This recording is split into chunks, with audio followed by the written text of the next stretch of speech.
Hey everyone, it's Ava, and I'm at the Video Cafe with Spencer Owens, owner of 165 Designs, and you're watching On the Spot Interviews.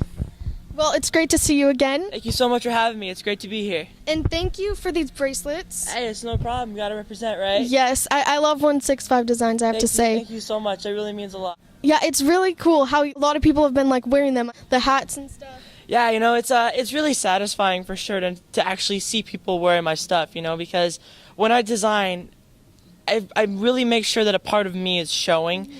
And so when I go out in public and I see people wearing, my shirts, it's kind of satisfying to see that people are wearing a part of me and, wanting to, share that part of themselves with other people as well. Yeah, my favorite one, it says, "There's no limit when you're Cali dreaming." Yeah, it's no limits when you're Cali dreaming. Yeah, that one's actually my favorite as well. Yeah, I love all of them, and I love that you're getting these bracelets, everything. Thank you so much. I really appreciate that. Now, you co-wrote a book. Can you tell us about that? Yes, actually, I'm co-writing a book.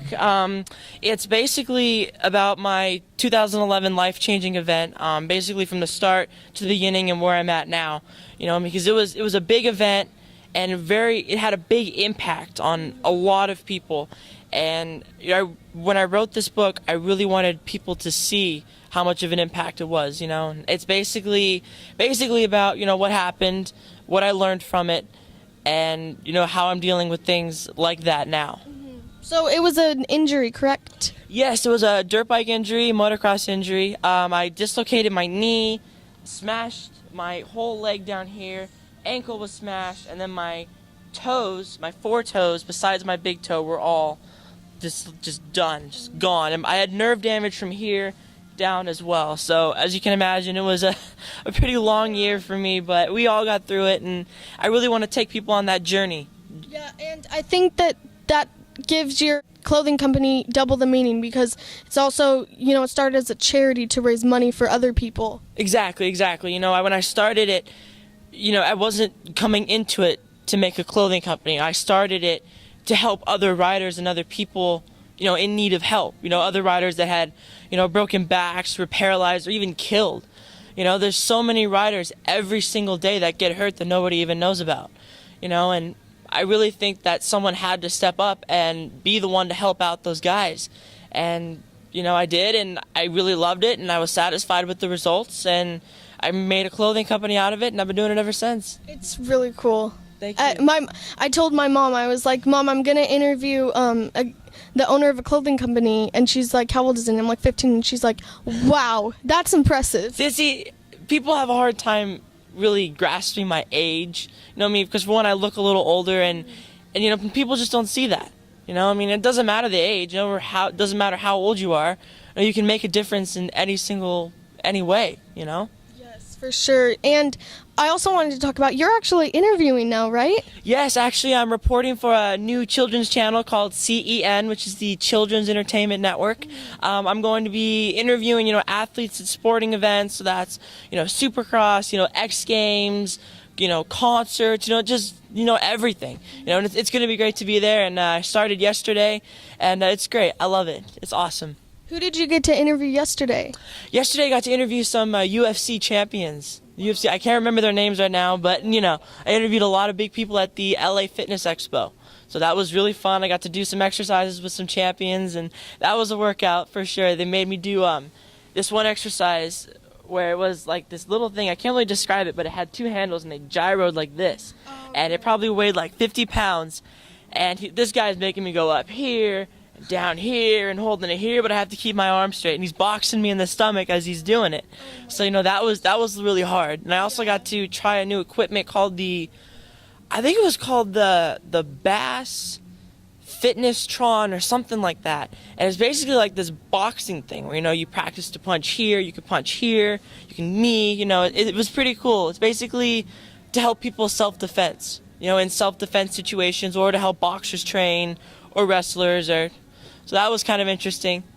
Well, I think that's so cool. Interviewing's a very fun thing. That's why I keep doing it. So, yeah, well, for sure, it's really fun because, even if you don't know who you're interviewing, you still get to learn about them and get to know them as a person, and not so much of an athlete, you know, and be starstruck around him and whatnot. But you know, you're just two guys talking, and that's all it is. People think that, you know, it's a hard job, and you know, you would know. I mean, it's not that hard. You're just sitting down and you're just talking to someone about their life and their career and where they plan on going, and you know, what they have plans for, and you know, how they're dealing with, you know, like the training, or you know, whatever. You know, it's fun and it's awesome, and I love this experience, and I can't wait to see where it goes. Yes, exactly. And I want to make my interviews like conversations that anyone could have, and other people would want to ask the same questions if they had the chance to do what I'm doing. Well, exactly, and I think the key thing is to making them feel comfortable as well. You know, it's not so much, you know, just reading lines and asking questions. It's more on a personal level, talking to them and making them have fun and making them, you know, overstep their bounds of where they're comfortable, and you know, getting familiar with you, you know, making them laugh and have a good time. Yes. And that's what's the key. Yes, that is a great point. For sure, for sure. So just last weekend, you were in this work video with Billy Fridley, and it filmed at Corey Feldman's house, right? Yes, for sure. That was definitely an interesting experience, for sure. I mean, this was my first ever music video. You know, I've been in other music videos, but this was actually the real, what I call the music video, you know, where you're, you know, dancing and having a good time and like a party scene.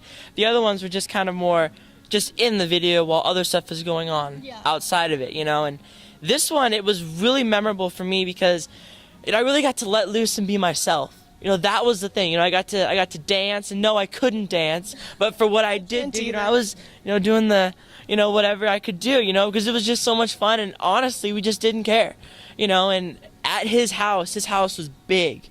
It's huge, and he actually made a guest appearance from a balcony with a red robe on. Just came out. So I'll tell you the story. Okay. You know, so we're standing there, you know, getting set up for the scene, and we get positioned and everything. And I feel like I'm being watched. You know, that creepy feeling, you know? Oh, yes. So I look up, and Corey is standing over the balcony with this neon red robe on, with his long hair all slicked back. And he's standing there leaning, I look up at him, and he's just waving at me. I'm like, yeah, hi. Hi, Mr. Feldman. And then he moved over and he was waving down, like, hello, my people. You know, just like on his everyone. And then he went back inside. So that was pretty interesting. I met a lot of great people. Billy's really cool. I talked to him off and on throughout the video. The dance was phenomenal. Honestly, I couldn't pick it up because it was a little difficult. But from what I saw, it was pretty cool. It was like kind of like a step, you know, something like this, you know, something, I don't know. When you see the video, you'll be able to pick it up. I think they said they were going to have a tutorial on it coming out. Oh, good. So we can all work together. Yeah, I can't dance either, but I love watching dance. Dancing is really cool. I mean, you know, dancing, it's people letting loose. You know, it's like I said, and having fun and showing who they really are and not caring what people think about them. You know, that's what dance is. It's interpretive. You know, it's either, you know, break dancing, or, I don't know, there's jazz dancing, ballet dancing, contemporary dancing. There's so many other kinds. And dance, it's entertaining too. You know, especially with music videos like, you know, Bieber and, you know, all those R&B guys with the break dance and the pop stuff, you know, is really interesting. And I want to learn how to do that for sure. That's on my bucket list. Now tell us about the Bieber music video. Well, you know, I mean, it was just a music video for his concert, but it was really cool to see all his people and his managers and his crew there. But he didn't show up, apparently. But his bus was there. I got to stand in front of his bus, take a little photo up, get some likes on Instagram, Facebook. You know, got to do that. It was really fun. I'm playing just a high school kid in the background for one scene. I just walk in with my girlfriend for the video. So just back and forth, like 50 times while they were shooting the video. And then I was also a football player in one of the other scenes, in a locker room scene. So we were kind of like, you know, being football players, making fun of some people and, you know, shoving some people into lockers and whatnot. But, I mean, it probably wasn't cool, but we were told to do it. But it was really fun. It was very memorable. With acting, for me, it's fun. You know, it's so much fun to be out there and experience the other side that people don't get to see on TV or in concert screens. You know, it's the behind the scenes, you know, how many takes does it take to, you know, get the finished product. And that's what I like about it. Yeah, and I can't wait to see where you go with your acting and your designing. So I follow you on Twitter and Facebook, but for people who want to follow you, what is your Twitter and then Facebook and then Instagram? Okay, well, if you want to follow me, my Facebook is just Spencer Owens. Instagram is, I think I just changed it to official Spencer Owens. It's official underscore, that little line, then Spencer Owens. And then Twitter, I'm going to change it to official Spencer Owens as well. Right now it's Spence Owens, but that's pretty much how you can follow me. I post pictures quite frequently, keep everybody updated on what's going on. So just follow me and follow you back. Website link is 165designs.net, and 165 is spelled out ONESIXFIVE, designs.net. It's kind of an easy website.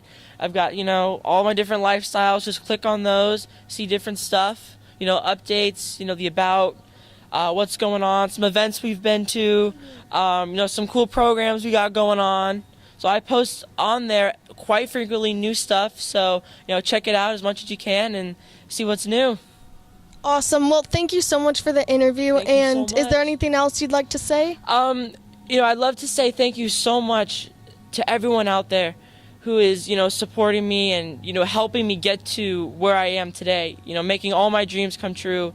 And without you guys, I honestly don't know where I would be. All my people, my fans and whatnot on Instagram, Twitter, Facebook, all my team, my agents, my PR, my producers, everybody behind me. Thank you so much. And I also brought something for you as well.